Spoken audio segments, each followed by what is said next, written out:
Good morning, everyone. What's up? How are you? Good to see you. Welcome to Judson Memorial Church. My name is Micah. My pronouns are they and them, and I'm the senior minister here at Judson. And folks, I missed you last Sunday. I'm so happy to be back. I was sending you love all the way from Berlin, which has become my favorite city, so don't tell New York City. It's just within the enclosure of these walls. But all of the Berlin pastors over there who lovingly keep track of everything that we do here at Judson, they send their best to all of you, and I am so happy to be back for especially today, where if you don't know what you have arrived at, you are at New Member Sunday. So we have 7 amazing community members who are going to share with us their spiritual journeys and tell us exactly what has brought them to wanting to be official members of this Judson community. I cannot wait to hear from them, learn from them, and then to tell you all how, if you want to be a part of a Judson Discovery cohort coming up, you are very welcome to. And these folks have really helped to continue to shape what Judson Discovery can be as we figure out what this community can be. So, before we dive into all of that, I want us to do a couple of things. First, I want you to turn to that camera right there and wave hello to the Judson diaspora online. We love you all. We cannot wait to see you. We're bringing you in actually during the agape meal. You're going to be projected on the back wall. So get something to eat. I want to see all of that food right in your mouth, like right up on the back wall while we are going through communion. Chen, Lundberg, thank you so much for holding that space. All of you are in wonderful hands, and this table stretches all the way back to where you are. If you have arrived in this space and you're wondering what in the heck is this thing in the middle of the room, this is our agape table. So today is the moment, as we do every first Sunday of the month, where we invite you to share in a communion moment with all of the Judson community. Here's the deal. You do not have to participate in that at all, but know that you are very welcome to participate. No matter what kind of relationship you have had with communion or with a communion table in the past, reinvent that today. If you have no idea what you believe or what you think about communion, come and drink something and eat something and figure it out along with us. I know that every time I come to that table, I'm sort of like, what even is this? What is a ritual? Why am I a pastor? Why is this a church? So if you come with those questions, queer it all and come to that table and we'll figure it all out together. And now, I'm going to hush in a moment, but the final thing is I'm going to have you welcome the amazing Reverend Bridget, who held the space last week. Give her a round of applause for holding that space, preaching a beautiful sermon on belonging as we lead into a Sunday where we continue to explore belonging. And thank Eli Moss as well for holding that space. It's so wonderful to be able to trust that this space will be held, even if I get to go across oceans. Now I invite you to settle even more deeply into the seat that you've chosen for yourself as I acknowledge the first peoples of this land. We gather today on land that is the ancestral home of the Munsee Lenape tribe of the Lenni Lenape people. We acknowledge these people of the Stony Country and decry the unjust taking of their Lenape hoking. To acknowledge well and move beyond ceremony to reciprocity, we commit to softening, evolving, queering, and stretching ourselves in order to better understand our place on this land. We commit to making meaningful connections between the original people and their ancestral land in order to counteract the myth-spinning systems in which we all still exist today, including white supremacy, Christian supremacy, and settler colonialism. And we commit to counteracting all harm to original peoples that perpetuates a narrative of erasure. And if you are hearing that in this space for the first time or for the 1000th time and you are thinking, that's all well and good, but what is Judson actually doing to embody those words? I would love to talk with you about our Sacred Reckonings program. Many Judsonites are already involved, and we are already leaning even more actively and creatively into how we can embody being an actively anti-racist and decolonized space and congregation. And we'd love to have you join that work. And now, speaking of work, W-E-R-K, Henco Espag is already looking fabulous, and he's about to tickle those ivories as we move even more deeply into this service. Welcome.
Thank you so much, Henco.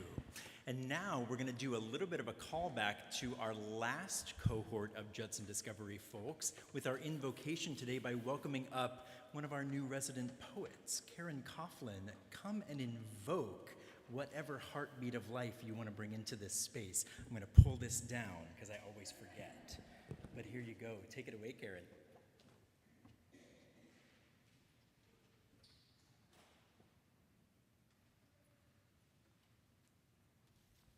Good morning, everyone.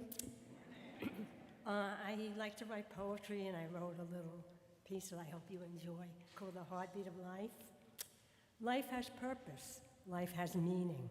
It is a heartbeat with feeling. Throb, throb, throb. Little things are important because they form the whole. Pulsation and vibrations expand in never-ending waves, always moving, always growing. This is God's design in living, so perfect and so complete.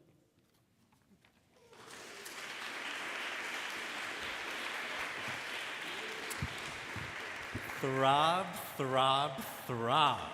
Thank you, thank you, thank you, Karen, so much. And now is your first opportunity of the morning to rise in body and or spirit and throb, throb, throb your way through an Al Carmine's classic.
Whoa! This place about orbited.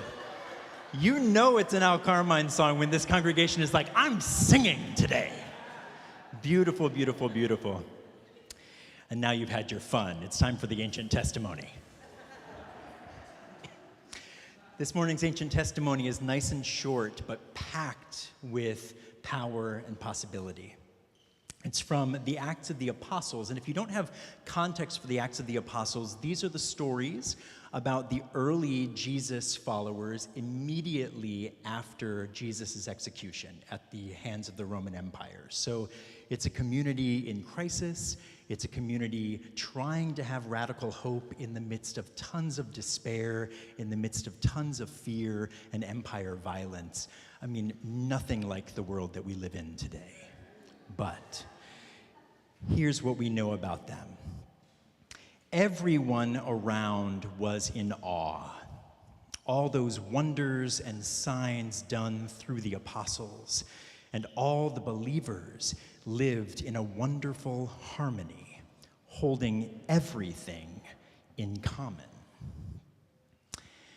So, 2 Sundays ago, I called this community, our Judson community, a community of radical hope.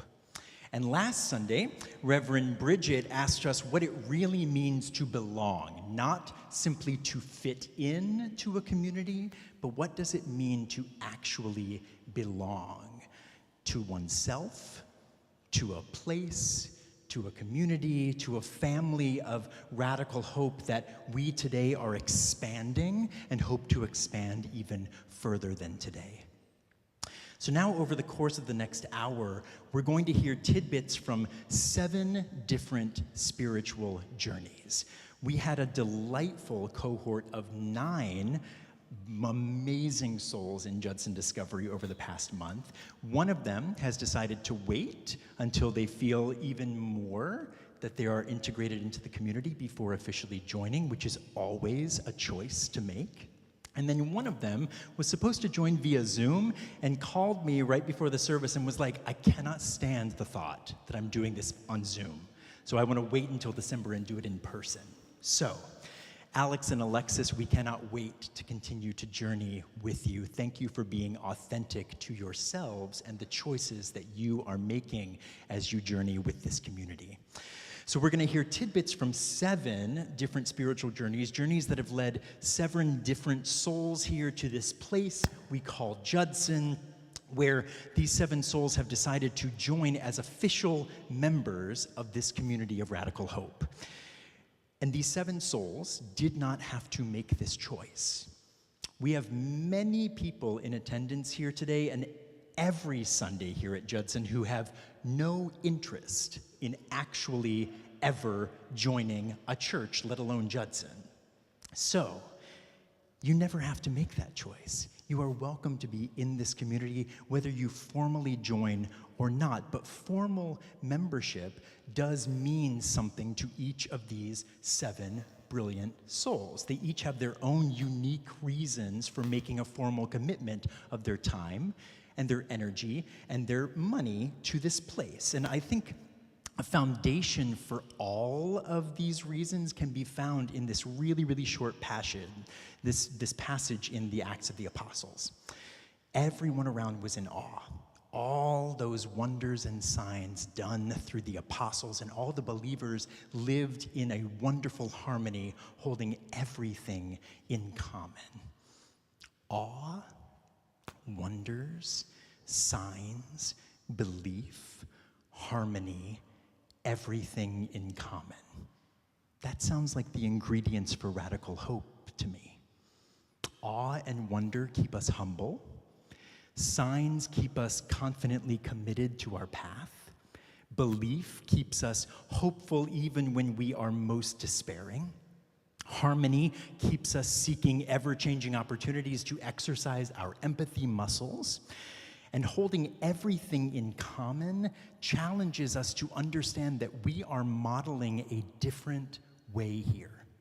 We are modeling a gift economy that would sustain the world far better than extractivist, capitalist, heteropatriarchy ever has. Now here, the Bible scholars amongst us might know that the next sentence in this is that everybody sold everything that they owned and pooled all of their resources together. Now, I realize that we live in a world where that might seem a step too far, a step further than we're willing to do. But what happens when we invite that sentence back into our midst here? What possibilities await us if we don't cut that sentence and actually say, what does it mean to pool actually all of our resources, our time and our energy and our money and everything that capitalism tells us we should have and others don't necessarily need? Awe, wonders, signs, belief, harmony, everything in common. So, after we hear the spiritual journey shares from these amazing 7 folks, we will share our agape communion meal. And much like membership at Judson, as I said earlier, participation in this moment of communion is not required, but it is voluntary. And contrary to some other tables, this table is open to all, no matter who you are, no matter who you've been, no matter who you will be tomorrow, no matter where you are on your spiritual journey, this table is open to you. Dietrich Bonhoeffer, the radical German pastor, theologian, and activist, once said, "Table fellowship implies obligation. It is our daily bread that we eat, not my own. We share our bread. Thus, we are firmly bound to one another, not only in the spirit, but in our whole physical being. The one bread that is given to our fellowship links us together in a firm covenant. Now, no one will dare go hungry as long as another has bread. No one will dare go hungry as long as another has bread. And anyone who breaks this fellowship of the physical life also breaks the fellowship of the spirit." That sounds like a pretty queer way to live in the world right now. After our communion moment, our members will take a congregational vote that is led by one of our co-moderators, affirming what Simone Weil says on our bulletin cover. Human beings have roots by virtue of their real, active, and natural participation in the life of a community which preserves in living shape particular treasures of the past and particular expectations for the future. This means that this community of radical hope here at Judson takes the word radical very seriously. So radical meaning to extend from a root. So the past, we sing in Al Carmine's classic because it gets the blood throbbing through our bodies, reminds us of the deep tradition in this place, and then also radical as meaning actively reshaping the fundamental nature of something. So the future, knowing that we are growing out from that tradition and continuing to become who we are going to be, modeled by these 7 folks today. Instead of asking our new members to express adherence to some fundamentalist, unchanging doctrine, we celebrate that their own spiritual journeys, their own souls, their own soul freedom will forever change this ever-changing place. And we, in return, will not respond to the sharing of these spiritual journeys with some rote doctrinal promise, but rather with a curious and honest desire. Some of you definitely know what we will say, but here's what we actually will say. We are not all the same here. We gladly differ. We welcome you.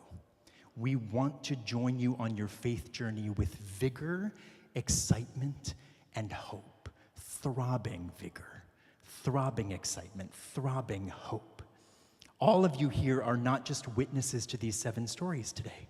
You are actively exploring your own sense of radical hope and belonging. So I want to know, what commitments are you making today? You don't have to get up here at the lectern, but what commitments are you making today, remaking today, reshaping today in the midst of all of the despair and the horror and the fear that is coursing through this world? Are you committing to awe and wonders and signs and belief and harmony and holding everything in common and difference and welcome and faith and vigor and excitement and hope?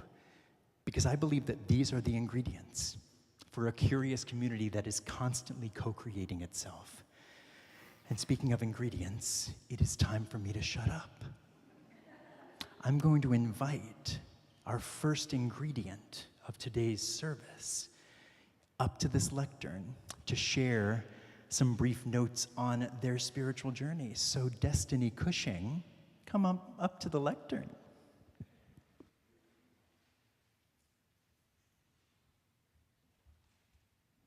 Hello. Thank you. This is a little tall for me. So, my spiritual journey, I basically always had a relationship with God since before I could remember. It was a very pure thing. I always felt very comfortable with God. However, it was based on an unfortunate foundation, growing up in a cult. So I was in a cult until I was in 4th grade. So I was homeschooled through 4th grade, taught very conservative values, like literally women should not go to college, women should be like married by 20 and have a bunch of kids, like all these things. But I immediately grew up queering everything because my mom would, when we got home, we'd go to church and be like, okay, and we get home and she'd be like, listen, you're going to college if you want to go to college, okay? You don't listen to any of that. She was like, I know they said you have to wear a dress. You don't have to wear a dress. You can wear overalls, you can wear jeans. I was like, but I like dresses. She's like, okay, but you don't have to, just so you know, you have to know that. And I was like, okay. And so it was this very weird, like, oh, okay, so what is real? What matters?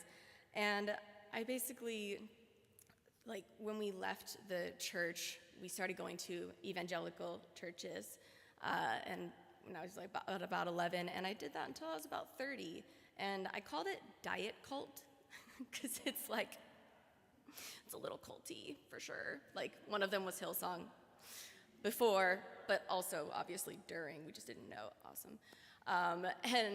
But then in 2020, I realized, I'm queer. I started dating my trans best friend, so you can't do that and be straight. So then I was like, shoot, I have to deconstruct and reconstruct my faith, because I knew I still had this relationship with God.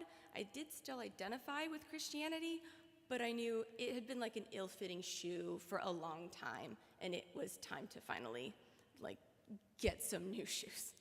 And so I started going to a progressive church in 2020 that accepted LGBTQIA folks and everything. And while I was there, was reconstructing my faith. It was very, very helpful. After about 3 years, I felt I kind of had outgrown that community and was looking for a new one, just based on some of the ways some of the values had gone and everything. And the former pastor there, who was my friend, recommended Judson. He was just like, Judson is where you should, it's perfect for you. You should just be at Judson. I was like, that's very specific. He gave me one recommendation. He didn't give me like, I was like, I'm looking for a church. He was like, okay, cool, go to Judson. I was like, okay. And so I came on Mother's Day, and I saw Ruby perform When You're Good to Mama from Chicago, and with this gorgeous big hair, this like sparkly rhinestone, and I was like, I am home. I am instantly home. This is it. Thespian from the age of 6. I was like, yes. So basically, I then started, it's been about 3 months. I started going to Judson Discovery, and it's been absolutely wonderful, and I've learned so much about the church, and I've never felt so comfortable in my identity as a pansexual Christian who practices polyamory. So, plenty queer, but thank you so much for your warm welcome. I'm very excited to be a member here.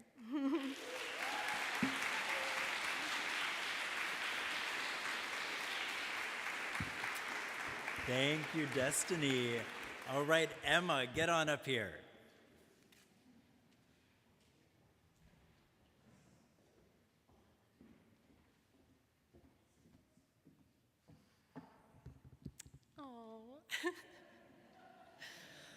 Oh man, hi everybody. Oh, I just feel so lucky to know so many of you already. Hi. Okay, I am so excited to be standing up here. Oh no, okay. If I cry, I'm fine, okay? I'm just overwhelmed with good things. I'm so excited to be standing up here and amongst you after what feels like a long time together. I'm lucky to know many of you, which gives me the remarkable privilege of getting to officially join a community I already feel so included in. I've grown up in UCC churches, and I discovered Judson through a Google search of UCC churches in NYC a week after I moved to the city. I walked in on my first Sunday in February of 2018, and Matthew Nelson introduced me to Mac Twining and Austin Tillett. I was hooked on this community of people from the start. In becoming an official Judsonite, I'm excited to continue with the Judson Choir, a group of people I look forward to seeing each week. Led by Henco, who has become a really dear friend. I will keep contributing to our little flower committee as helmed by Ted Dawson, who takes such good care of me. And I'm excited to continue in conversation with Micah, a person who has been both counsel and comfort to me through some of my life's biggest transitions, and will hopefully, if they are still open to it, be officiating my wedding.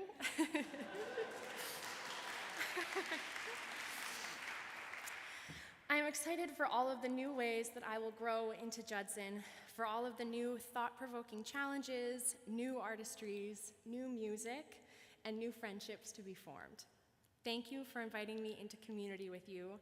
I am grateful for the chance to keep a good thing going.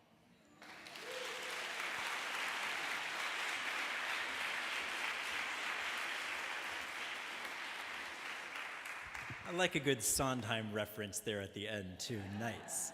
Dakota, come on up.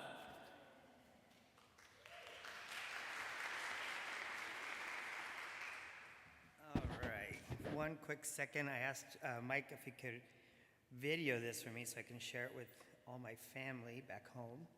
I'm new to New York. I just moved out here in March. My name is Dakota Malakara, and my pronouns as of last Sunday are they, them. And I would like to explain all that to everyone during coffee hour as to why and how I came up with that. But I'm from Colorado, as I mentioned, and I wrote down a little bit here on what I wanted to share about my spiritual journey. Growing up at church, it felt like home to me. It's probably because my uncle was the minister, and about 90% of the congregation were my relatives. So, as a kid, I grew up in this program called Royal Rangers from about age 5 to 18. And it's like Boy Scout group through the Assembly of God churches. And there's a set of points on this Royal Ranger emblem that look a lot like the points on a compass, which I saw very fitting to me because it gave me guidance throughout my life. These 8 blue points are the ways a Royal Ranger should grow. And that is alert, clean, honest, courageous, loyal, courteous, obedient, and spiritual. So with those points, I've held them dear to my heart throughout my life. And on my journey, spiritual journey and personal journey, I've lost my way many times, but I've come back to these 8 blue points. It says here, I lost my way many times, as I mentioned. I was alerted that I needed to break away from the path that everyone thought I should be on and make my own path. When I cleaned up my life and my practice and my habits, I was able to think more clearly. I started to be honest with myself and with others about who I am and who I should be. I found the courage to live my life the way that felt right for me.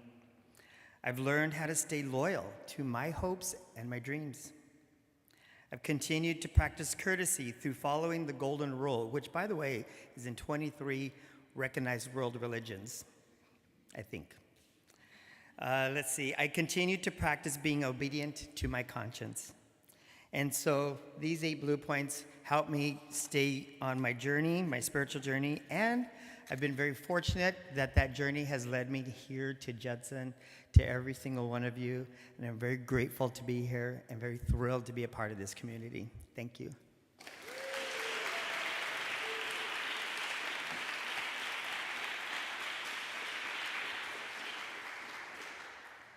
All right, thank you, Destiny, Emma, and Dakota. We got more coming, but please rise in body and/or spirit, and let's shake out our bodies a bit and sing "We Are a People Both."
Please be seated.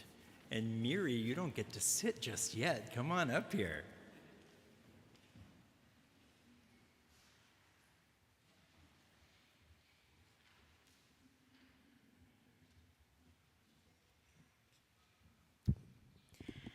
Good morning, everybody. My name is Miriam Uribe Martinez, or Miri for short. I use she, her pronouns. Thank you so much for having me. As it says in my bio, I am a proud, undocumented queer woman. I was born in Mexico and migrated to the US at the age of 7.5, 8.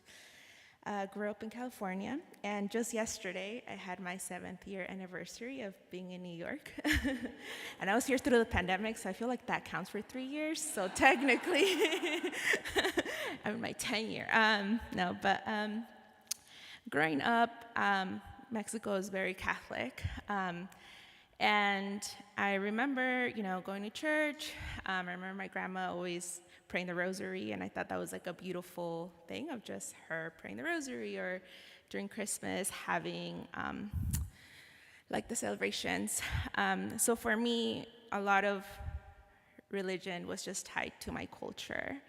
And I remember always having questions as a little kid. Like when I was in church, I would sit there and be like, okay, so if God created everything, what if there was no God? it couldn't be nothing. And I would just have like existential crisis at like the age of 6.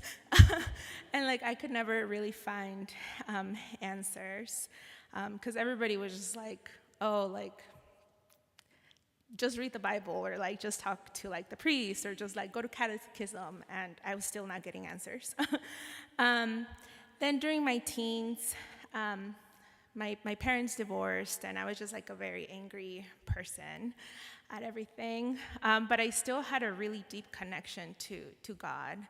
My grandparents were Protestant, and they would always be like, Protestants are better than the Catholics, and then the Catholics would be like, the Protestants don't have the aesthetics we do, like not like that, but like, you know, like, so I was just very confused because then I started meeting people from other religions, and I thought they were beautiful, and in my head I was like, well, why can't we just take the best out of everything and do it in one, you know? But I don't know. I went to college at the University of San Francisco. It's a Jesuit school, and I remember taking Catholic thought. And I remember learning about the early Christians where like women were leading the church, and it was much more like community-based building. And I loved that because at that point I was like organizing undocumented students, and that's what I felt. I just looked at femmes doing a bunch of, you know, a lot of emotional labor, but bringing people together to organize, to like fight for something. And I really loved that. I was 2 classes away from a theology minor because I loved it so much, and I really was interested in liberation theology. But I was really conflicted because I didn't like what I was hearing of a lot of communities being excluded, a lot of people that I felt really close to me, including myself. So it just didn't feel right to be in this church, but I still wanted to find a spiritual home somewhere. And I think through the sessions that we had, like talking about art, justice, and spirituality as kind of 3 pillars, I was like, yes, like it is possible then. Like what I imagined is possible, and there's spaces like that exist like here. So I think it was just like a sign. One of my friends actually mentioned Judson because I was like, I really want to find this type of space. They're like, hey, my friend's mom goes to Judson, you should like check it out. And it happened to be the day before the exploration began. So I think it was just kind of divine timing.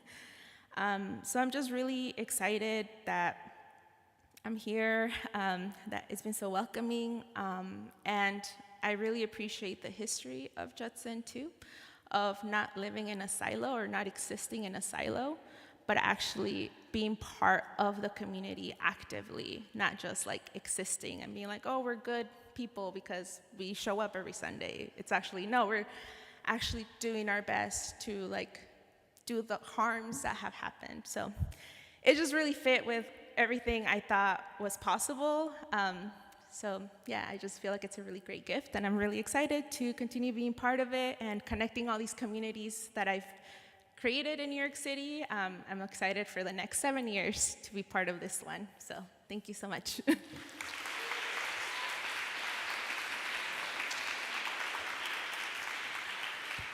Thank you, Miri. Lane, you're already coming. Come on up.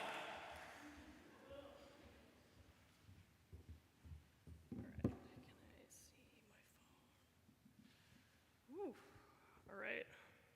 Oh, Jesus. Okay. I want to throw up. All right. Awesome. Okay. Hi, Judson. Good morning. Lane, they, them. Hey. So the first time I ever came to Judson was probably in 2018. So I used to do this thing as an adult where basically for the past like 20 some years, where every 5 or 6 years, I would wander into a church. I would put quite a bit of thought into the selection of the church and the choosing of the Sunday. But inevitably, if it was a nice church, the kind of church where people say hello to you, or they do that thing in service where they say, peace be with you, and they shake your hand. Whenever that happened, I felt I was moments away from a complete emotional breakdown. As if being confronted with someone else's curiosity, vulnerability, and kindness could erode all of my fastidiously curated defense mechanisms, my ironic internet meme disposition to yell everything is fine in a burning room. The feeling that Judson in 2018 was more of the same, like how could these people be this sincere, right? I wouldn't set foot here again until 2023. The Cliff Notes version of that arc that got me back here is that I had to stick around long enough to learn some Judson-style lessons, that your softness is your strength, that your sincerity is good and cool, and that vulnerability is charming. This wasn't something I had learned raised in the Catholic school, where religion was experienced as mostly banal, occasionally cruel, and frequently hypocritical. It wasn't something I had learned from my parents, who saw religion as a proxy for obedience, a way of repeating on others their own unhealed wounds. And it wasn't something I had learned in the academia, where religion is ideology, a repressive state apparatus, a wellspring of ancient and unending violence.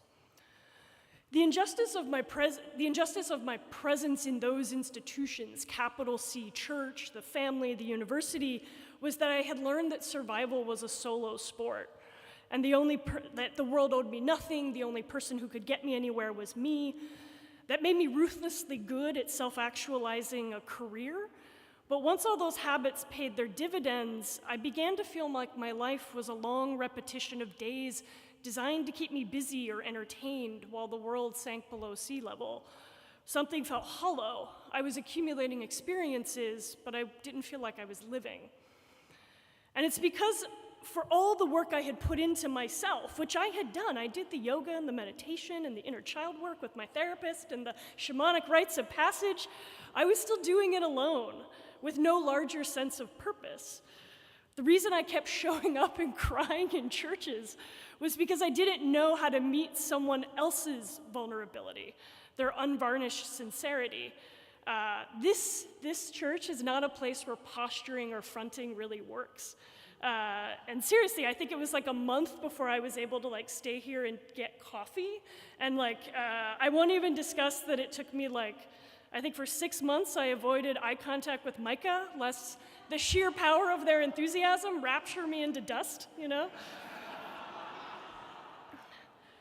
So the most powerful thing about this place has been learning how to do the one thing I thought I was too cool for, but really was just too scared of being in community. Or that's not even quite the right word, I think. I think more often of the philosopher Anna Singh and her description of mushroom networks, which she writes are, quote, beneath the forest floor, fungal bodies extend themselves in nets and skeins, binding roots and mineral soils long before producing mushrooms. What looks individual, end quote. What looks individual is deeply interknit. She calls this hidden collaboration. The gift of knowing that thing, that hidden collaboration thing, is what I feel like I found here, and so something I am both very grateful for and can't wait to go deeper on. Thank you.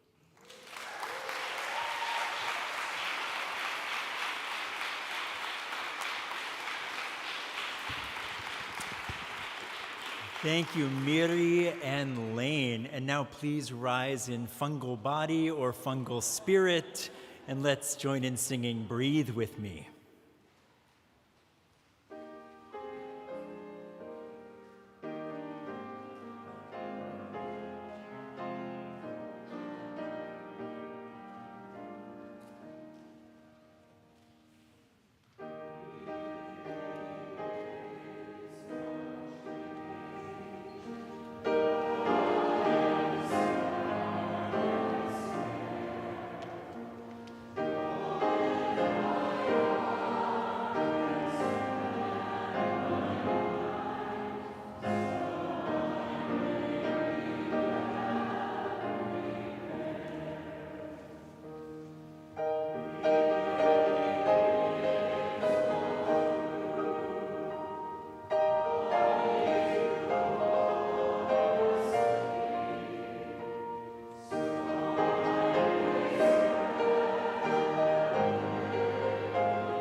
Please be seated.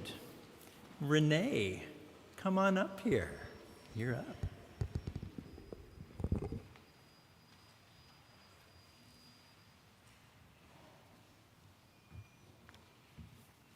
Okay, hello everyone. I didn't quite realize I was next, so I was pretty anxious this morning, so I'm going to have to read a lot of this.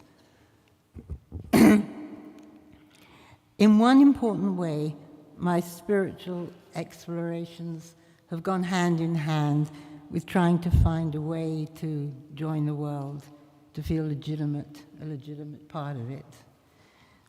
I was born in London in the middle of World War II, which you can now guess my age. My parents were Jewish immigrants with very noticeable foreign accents, which is quite a thing in England. It's not quite like New York. And they were very danger conscious and overprotective. Be careful was the admonition whenever you left the house. And actually, I started to say it myself, too. Though very shy, I was eager to go to school. My primary school was Church of England, I think Anglican. And I started to experience an unknown Christian world with morning assemblies, the Lord's Prayer, which I learned off by heart, and interesting new stories. I also started to make up my own personal prayers very secretly at night under the covers. I emigrated to the US in my 30s and came to live and work in New York. It proved to be a helpful change with many challenges in work, in study, in relationships.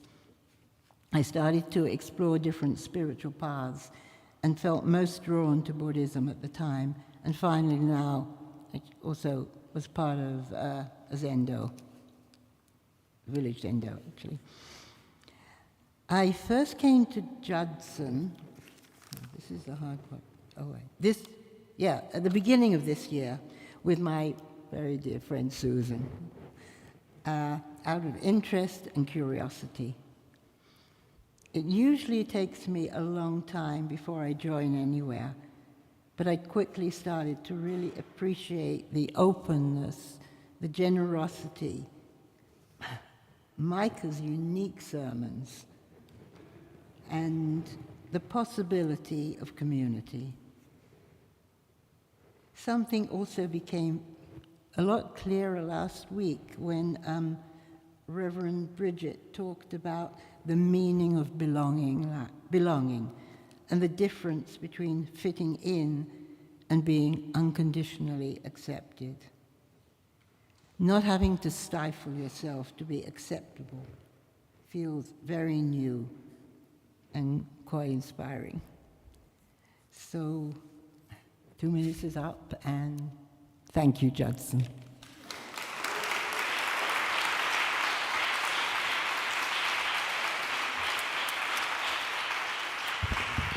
Thank you, Renee. And Megan, come on up.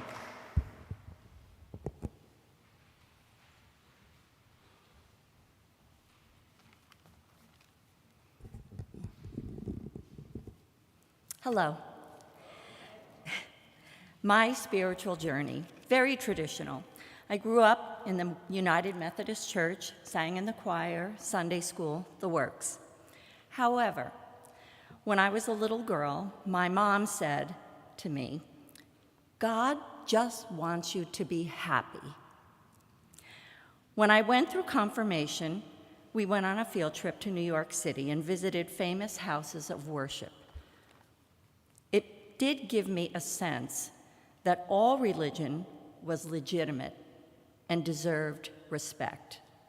As a young adult, I started to deal with issues of paying bills and struggling as an actor. I found myself often angry with God. Why did God put me in this situation? Why wasn't God helping me to get what I want to get where I wanted to be. I also queried,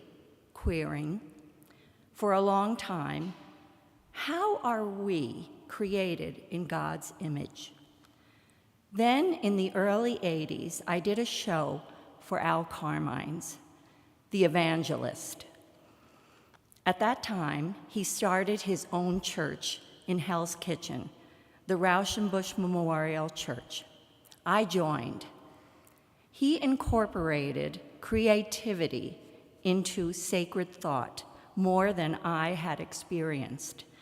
It wasn't unusual to sing The Old Rugged Cross and Yellow Submarine all in one Sunday service. Many of his sermons were about his growing up in Virginia. Once, he talked about telling his aunt how frustrated he was that his life and career weren't going the way he wanted, he had planned. She said, "Bloom where you are planted." This spoke to me in such a profound way. Then I started to think, yes, we are created in God's image. We all have a spark of creativity in us. Whether we are good at writing, math, painting, singing, communicating, this is the common thread that connects us. The creative hand of God, the Creator. After Al passed away, the church dwindled. I was looking for another church home. Like Rauschenbusch, you cultivate the creative spirit in us. You practice old and new ways to worship. You are diverse. I thrive when I'm around creative people. For goodness sake, I married an actor, Robert Lydiard. Oh, and by the way, August 8th, we will be married 32 years. All these things make me feel at home and welcome here. Thank you.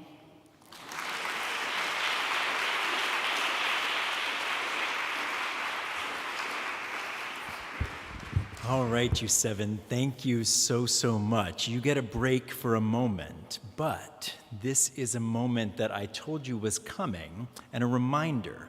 This is our agape communion moment, where in just a second, you'll be welcome to come to this center table, get something to eat, something to drink. We will have the beautiful Judson diaspora come onto the wall so that we can see them eating and drinking as well. And no, you do not have to participate in this at all. If you'd like to sit and just be blessed by being in the space, wonderful. If you'd like to come to the table and figure out what you do believe today or do believe and believed yesterday and might not believe tomorrow, wonderful. This is a table for curiosity and experimentation. So feel free. It is disorganized religion here, so you can make your way to the center table and get what you need. Make sure that if anyone is sitting by you that can't make it to the table and they would like something, ask them if they would like something. I'll gather us back up in just a moment. Go for it.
All right, folks, you don't have to wait in line. There's drink and bread and things all the way up here if you'd like. So come on up, surround both tables.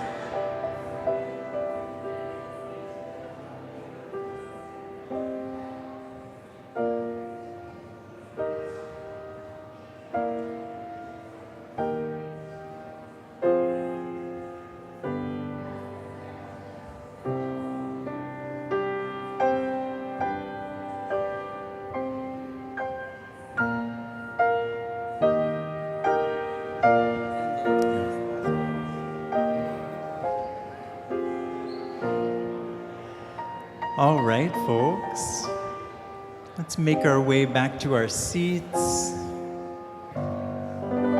There will be plenty left at the table for coffee hour as well.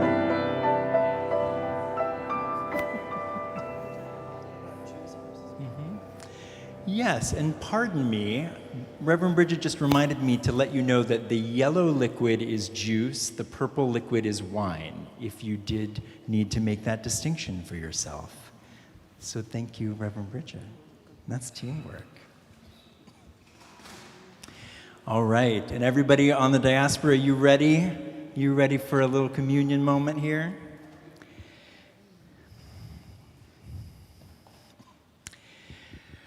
So folks, on the night that we remember, we truly do not know what was happening. Let's be clear. We don't know what was said. We don't know what happened before or after. What we do think about, though, is the fact that Jesus was sitting around a table with all of his friends. And they knew that the way that they had been living, the gospel of love founded in justice, was a dangerous way to live when the Roman Empire could take you out in one fell swoop. So Jesus looked at all of his friends and he said, I'm going to lift up this loaf of bread. And as I break it, imagine that it is my body that might soon be broken. And when you eat of this bread, don't just remember my body being broken. Remember all bodies that are broken through the violence of empire. So as we eat our bread today, think of the bodies that continue to be broken. And as you chew this bread, remember that we are in an act of remembering what empire tears apart in this space. Let's recommit to reconnecting all of those broken limbs and spirits and find a different way to be in the world. Let's eat together.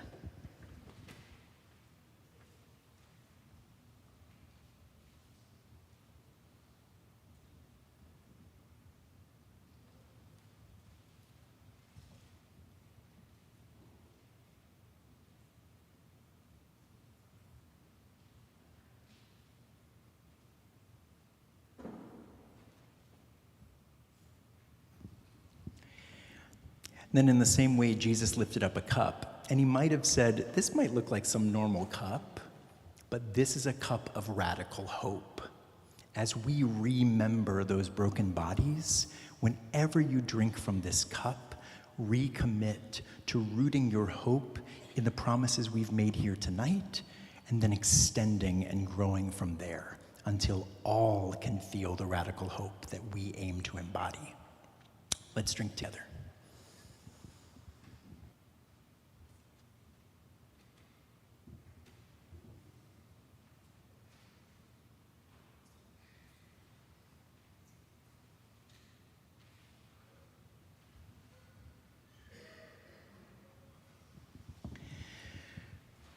We also like to imagine that those folks gathered around that table were show queens as well and loved to sing together. So we're going to sing another classic from the Judson tradition to remind ourselves that we have roots here, a beautiful song gifted to us by the beloved congregant Lee Gilead. Let's sing it with aplomb as we move through this communion moment. Please rise in body and or spirit and sing out, Louise.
Please be seated, but the 7 folks who just shared, don't be seated.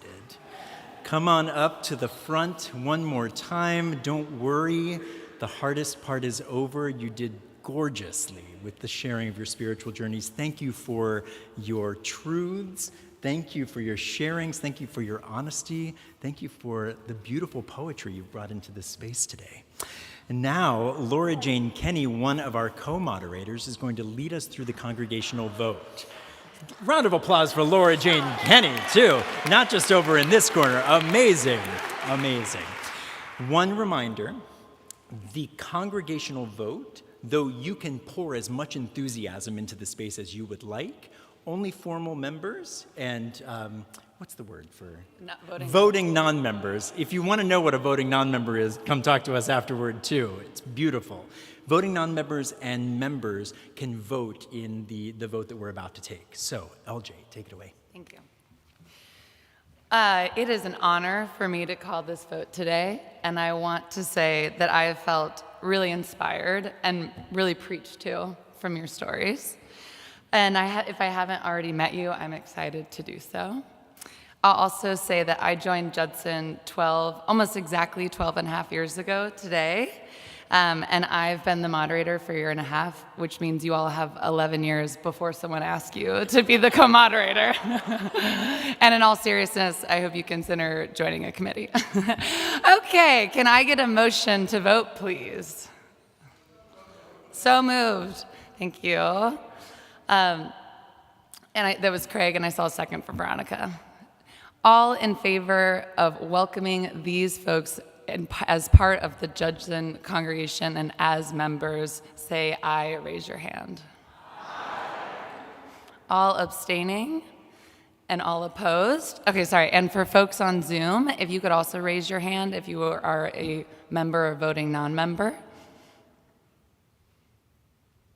Beautiful, thank you. Any opposed or any abstaining? Congratulations, welcome to Judson.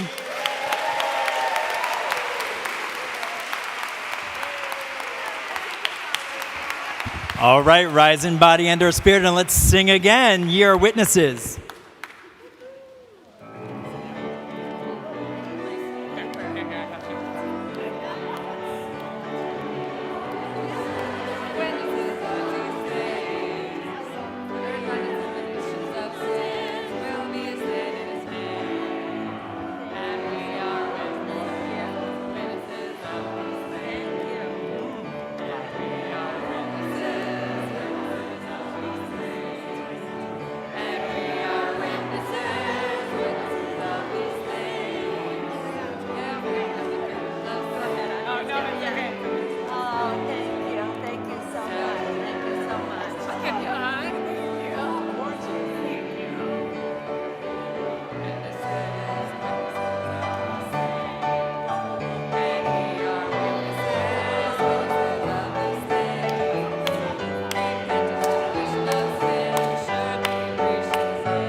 All right, everybody.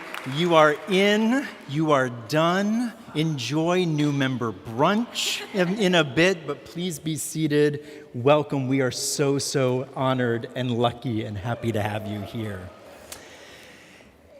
And now this part of our service is nearly done.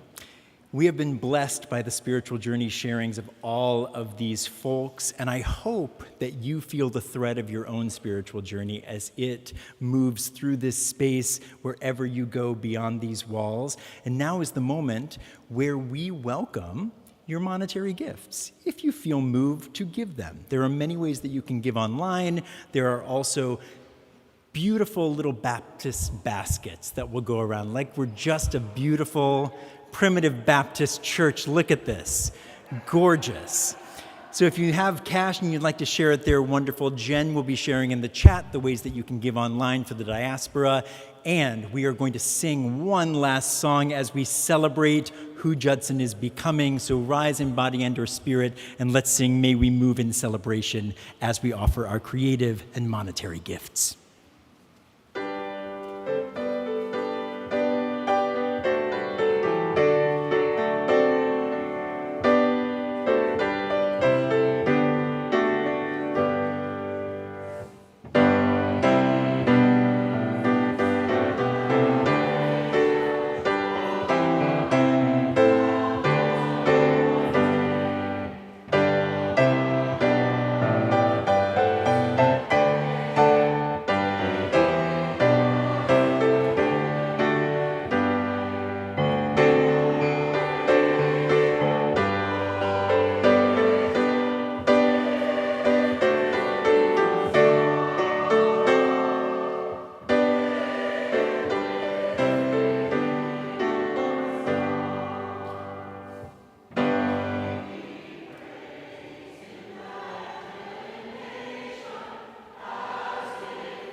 Amen, amen. Have a seat, please. Judson, this is our time when we blend our communities even more, where we become that unhidden collaboration, this unexpected community. I know that you like to get out on time, so I'm going to ask that people who have celebrations and concerns, you can line up live here on either side, and then we will open it up to the diaspora. Let's keep in mind that people are antsy and ready to leave, all right? Let's keep our comments short and sweet. Amen, Judson? Here we go.